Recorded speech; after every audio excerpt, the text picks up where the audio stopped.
GTO is like poker utopia. Play perfectly, become unbeatable. Sounds great, right? Problem is, it's theoretical. It's an ideal that exists in a vacuum, far removed from the messy reality of actual gameplay. Assumes everyone plays flawlessly, like robots. Newsflash, we're human, we make mistakes, we have emotions, biases, and tendencies that can throw off even the best laid plans. GTO is a great foundation. It gives you a solid starting point, a framework to build upon. Teaches you ranges, bet sizing, balancing. These are crucial skills, no doubt. But relying on it solely?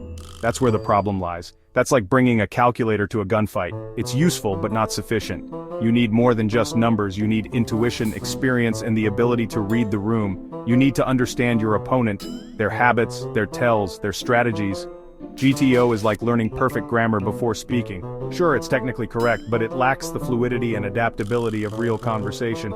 But language is about expression, understanding nuances. Poker's the same. It's about reading between the lines, sensing the unspoken. You gotta read your opponent, adjust your strategy, adapt to the ever-changing dynamics of the game.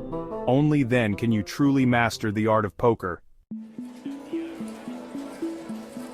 Think about your average poker player. They tilt, overplay hands, chase draws too often. These are gold mines. GTO ignores these tendencies. It's too busy being perfectly balanced. Let's say someone always raises with ace-king, regardless of position.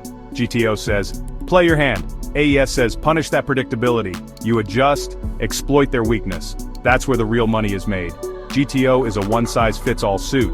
AES is tailored. It fits your opponents, their flaws, their tendencies. It's about maximizing your edge, not playing some theoretical perfect game.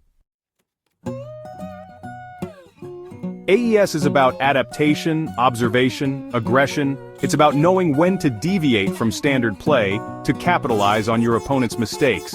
It's like playing chess against someone who always hangs their queen. You wouldn't ignore that, would you? You'd exploit it. AES is about finding those hanging queens in your opponent's game. GTO is a hammer. Useful, but limited. AES is a toolbox. Full of options, adaptable to any situation. It's about understanding your opponent and choosing the right tool for the job. Reading minds, not charts. AES in action. Let's say you're up against a tight player. This type of player is known for their conservative approach, only engaging when they have a strong hand. They only play premium hands. You can expect them to have pocket aces, kings, or other high-value cards. GTO says play tight back, stick to the charts and play conservatively. AES says bluff them relentlessly. Use their predictability against them. They'll fold to pressure, and you'll win pots without even showing down. The key is to make them uncomfortable. Or you're against a loose cannon, always raising pre-flop. This player is unpredictable and aggressive. GTO says call with strong hands. AES says trap them. Let them think they're in control. Let them build the pot, then spring your trap when you have the nuts. GTO is a blueprint. AES is improvisation. It's about adapting to the situation. It's about reading your opponent's body language, their betting patterns, their emotional state. Every detail matters. It's about using all the information available to make the most profitable play. The more you observe, the better your decisions will be. From theory to table, real-world AES examples. In the world of poker, understanding and applying strategies can make the difference between winning and losing. Let's dive into some real-world examples of how advanced exploitative strategy, AES, can be used effectively. Imagine a player who always folds to three-barrel bluffs. This player is predictable and predictability can be exploited. You've seen them do it twice already. This pattern is a goldmine for an observant player. Now the river hits, you miss your hand, but the board is scary. The tension is palpable, and the stakes are high. GTO might tell you to check and give up. It's the safe play, the mathematically sound decision. AES, fire a third barrel. Push the envelope and exploit their tendency to fold under pressure. Exploit their tendency to fold. This is where AES shines, turning their predictability into your advantage. Or, you notice a player gets overly aggressive after a bad beat. They're steaming. Their emotions are running high and their judgment is clouded. Time to exploit their emotional state.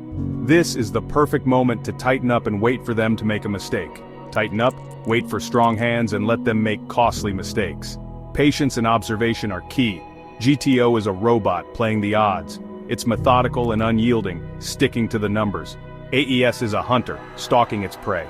It's dynamic, adaptive, and always on the lookout for weaknesses to exploit. It's about recognizing patterns, exploiting weaknesses, and adapting to the ever-changing landscape of the poker table. The ability to read your opponents and adjust your strategy accordingly is what sets great players apart from the rest. Conclusion: adapt and conquer with AES.